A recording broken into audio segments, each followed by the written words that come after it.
रिफत, मैं तुम्हें एक बार फिर समझा रहा हूँ, बड़ी आपा से पूछे बगैर कोई प्रोग्राम मत बनाओ, बेकार में फंस जाओगी। 2 बहनों के इकलौते भाई हैं आप और मैं इकलौती भाभी। एक काम भी अपनी मर्जी से नहीं कर सकती क्या? हर बात में बस बड़ी आपा बड़ी आपा। ऐसा करें, निवाला भी ना उनसे पूछ के चबाया करें कि लेफ्ट से चबाऊं या राइट से। उर्दू में एक लफ्ज होता है मसलहत, समझती हो? जी, आपसे बहुत अच्छी उर्दू है मेरी, लेकिन समझदारी थोड़ी कमजोर है। अरे पूछने का मतलब पूछना थोड़ी होता है, इज्जत देना होता है। और फिर वो बड़ी बहन है हमारी, अगर अम्मी से बड़ी नहीं है और अम्मी से मैं पूछ चुकी हूँ, इतना काफी है। अब मैं छोटी आपा को फोन करने। क्या कर रही हो तुम? एक तो तुमने बड़ी आपा से पूछे बगैर शादी की सालगिरह का प्लान बना लिया, और ऊपर से उनसे पहले और कोई नहीं तो फिरदौस आपा को फोन कर रही हो। तो जैसे वो मेरी नंद है वैसी छोटी आपा भी मेरी नंद है। मैं तो फोन करूंगी। ठीक है, सोच लो, बाद में अगर कोई मसला खड़ा हो गया ना तो मुझसे मत कहना। आप तो बस डरते ही रहना।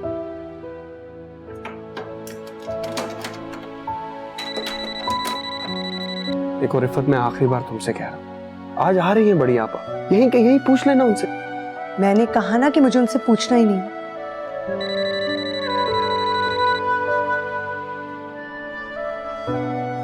हाँ हेलो जी छोटी आपा, अस्सलाम वालेकुम, कैसी हैं आप? वालेकुम सलाम रिफत, ठीक ठाक। कैसे फोन किया? अच्छा ये बताएं, अब आज आ रही है ना आप? हाँ आऊंगी तो सही, लेकिन तुम लोग मेरा खाने पर इंतजार नहीं करना। भाई कोई करे ना करे, मैं तो आपका इंतजार जरूर करूंगी। अच्छा अब ये बताइए कि जुमे को आप फ्री है ना? हाँ क्यों? वो मैं अपनी शादी की सालगिरह कर रही हूँ, बस उसी के लिए दावत देनी थी आपको। अच्छा हाँ जरूर आएंगे भाई। बहुत मुबारक हो। ओके, अल्लाह हाफ़िज़।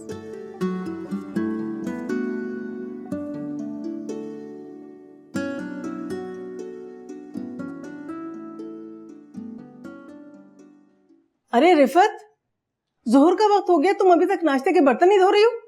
अम्मी वही तो धो रही हूँ। और तुमने वो अपने कमरे की चादरें तो बदल दी थी ना? उनके आने से पहले सब कुछ हो जाएगा, आप फिक्र मत करें। और समझाएं उन्हें कि बहू के मामले में ना बोला करें। वो आएगी ना अभी, तो तुम खुद उससे कह देना। मैं बोल भी दूंगी, डरती नहीं हूँ उनसे।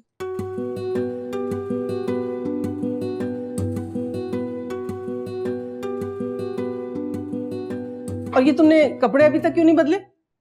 क्योंकि मैंने उनके सामने नहीं जाना, तो कपड़े क्यों बदलूं? मैं खाना फिरदौस आपा के साथ ही खाऊंगी। हाय हाय हाय हाय हाय, ये क्या कहा तुमने? मैं बताए दे रही हूँ, तुम और शकील दोनों जुबैदा के साथ खाना खाओ। अम्मी फिरदौस आपी ने वैसे ही लेट आना है, आप बड़ी आपा के साथ खा लेना, मैं छोटी आपा के साथ खाऊंगी। अरे बेटा, क्यों मुझे इख्तिलात में मुब्तला कर रही हो? तुम तो उसकी तबीयत जानती हो ना। हाँ बहुत अच्छी तरीके से जानती हूँ, इसीलिए मैंने जुम्मे का दावतनामा पहले छोटी आपा को दिया है। हाय मेरे अल्लाह, ये क्या गजब कर दिया तुमने बेटा। अब तो मुसीबत आई।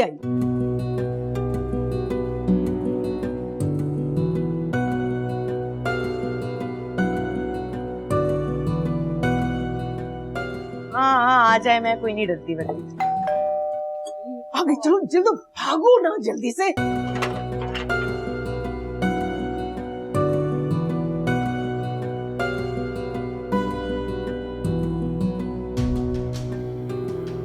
इधर आओ, बात सुनो।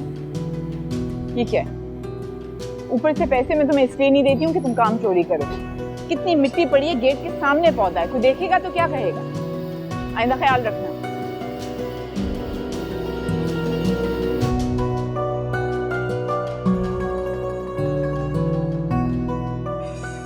अस्सलाम वालेकुम अम्मा। वालेकुम कैसी? अस्सलाम। शर्मी नहीं आई बेटा? नहीं, कॉलेज का कोई काम था, दोस्त के यहाँ छोड़ के आई हूँ उसे। कहाँ हैं सारे लोग? अकेली क्यों बैठी हैं आप? अभी थोड़ी देर पहले तक तो यहीं थे, अभी अभी उठ के गए ऊपर। कमाल है, छुट्टी के दिन तो कमरों से बाहर निकला करें। वैसे माफ कीजिएगा अम्मा, घर का निजाम बिल्कुल खराब हो चुका है। अभी बाहर गेट के पास जो पौधे पड़े हैं सारे पत्तों पे मिट्टी है, और यहाँ दरवाजे से अंदर आई हूँ तो फर्श पे धब्बा है। अरे क्या करूं बेटा, नजर तो कमजोर हो गई है, बारीकी से नहीं देखा जाता अब। अरे कौन कह रहा है आपसे कि आप बारीकी से देखें? घर में और लोग भी तो हैं ना मौजूद, सबकी नजर पड़ सकती है, मेरी भी तो नजर पड़ी ही है ना आखिर। लेकिन जब घर की बहू को सोने से फुर्सत नहीं तो मुलाजिम क्या खाक ख्याल रखेंगे? बेटा मुझसे इज्जत से बात कर लेती है, बस मेरे लिए यही बहुत है। अरे छोड़ें अम्मा, आप उसकी मर्जी के खिलाफ कोई काम करके तो देखें, फिर देखें कि वो इज्जत से बात करती है कि नहीं। मैंने तो कहा था आपसे शकील की शादी अंबर से करवा दें, लेकिन नहीं, सहेली की दोस्ती का भूत सवार था सर पे। बेटा मैं क्या करती, शकील को रिफत ही पसंद आई थी ना। खैर, करने को तो बहुत कुछ कर सकती थी आप। शर्मीन इस तरह करे, मैं तो उसे सीधा कर दूं। अम्मा खुदा के लिए ये रफीकन को तो बस चलता करें, मैंने किसी और औरत का इंतजाम कर दिया। नहीं नहीं बेटा, बहुत ही गरीब है बेचारी और ईमानदार भी बहुत है। जो काम से बेईमानी करे वो क्या खाक ईमानदार होगा? बस फारिग करें उसे। शकील की नौकरी कैसी चल रही है? क्या बताऊं बेटा, हर वक्त यही धड़का लगा रहता है कि कब नौकरी से निकाल देंगे। रिफत को मैंने एक तस्वीर दी थी पढ़ने के लिए, नहीं पढ़ी होगी उसने। जाहिर है जब शौहर कमा के खिलाता रहे तो इनको क्या जरूरत है कि उसके लिए कोई दुआ मांगे। बेटा मैं पढ़ रही हूँ ना, और माँ से बेहतर कौन दुआ कर सकता है बताओ। छोड़े अम्मा, आप जैसी सास ना अल्लाह सबको दे। ये लीजिए। क्या? मुझे तो नहीं पीनी, पूछ तो लेती। लेकिन आप हमेशा खाने के बाद चाय पीती हैं, इसलिए मैंने बना दी थी। पूछने में हर्ज तो नहीं होता। मैंने शर्मीन को लेने के लिए जाना है, मेरे पास टाइम नहीं है। कहाँ रह गई ये फिरदौस? उसी के इंतजार में बैठी हूँ, मिले बगैर चली गई तो नाराज हो जाएगी।